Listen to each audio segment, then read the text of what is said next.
Mabuhay mga Kagaw Negosyo! Nako, siguradong magigising kayo ngayong umaga dahil sa ating negosyong sosyal. Pero teka lang, explain muna natin. Sosyal, hindi dahil ito ay isang mamahaling negosyo. Sosyal dahil ito ay isang social enterprise.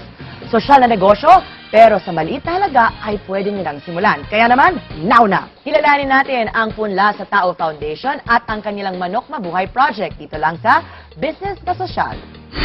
Ang Manok Mabuhay ay nagsimula bilang isang proyekto ng isang NGO na ang pangalan ay Punla sa Tao Foundation.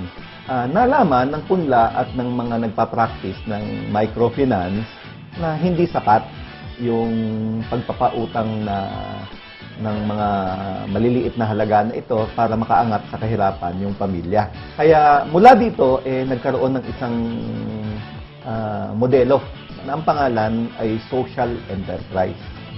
Ang social enterprise ay isang organisasyon na negosyo. Negosyo na kailangang kumita, pero itinatag yung negosyo na yon para may tulungan na isang sektor ng society. And sa kaso ng Manok Mabuhay, ang focus namin ay yung maliliit na farmer.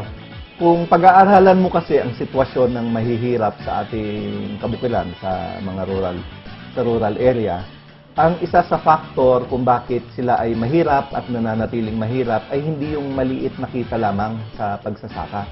Mas malaking factor at mas malaking bagay yung seasonal ang kita. Ang karamihan ng agricultural na commodity natin, ang harvest niyan, 6 na buwan.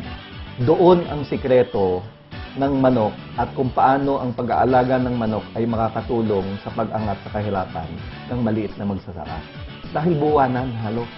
Pangalawa, ang problema dun sa pagsasaka at sa negosyo na base sa maliit na pagsasaka ay marketing. Dahil kahit ikaw ay magaling ng mag-alaga ng palay, ng gulay, ng baboy, etc. Matino kang farmer, magaling ka na farmer. Pag ikaw nag-harvest at ibebenta mo yan, hindi mo kontrolado ang presyo.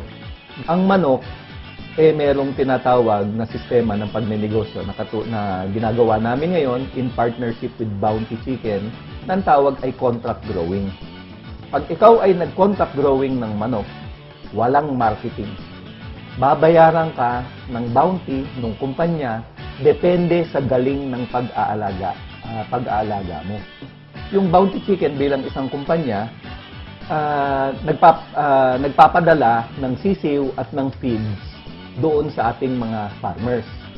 Kung kwekwentahin mo yung sisiw at yung feeds, umaabot po yan ng 80% ng gastusin ng pag-aalaga ng manok na hindi babayaran ng farmer. I-consider yung pagnenegosyo na tinatawag na social enterprise. Dahil kami, dito nakasama dito sa negosyo na Manok Mabuhay, ramdam namin na medyo kakaiba tong negosyo ito at mas proud ka na magiging part ka ng negosyo dahil hindi ka lang papasok sa negosyo para kumita. Pero ang mas magandang dahilan, alam mo at sigurado mo na yung ginagawa mo makakatulong ng malaki dun sa mga maliliit at mahihirap nating mga kasama dito sa ating society, mga ibang Pilipino. Sa mga gustong magnegosyo o kahit na mga gustong umangat sa buhay, unang-una natin tingnan yung sarili natin, sino ba ako at ano ang gusto ko.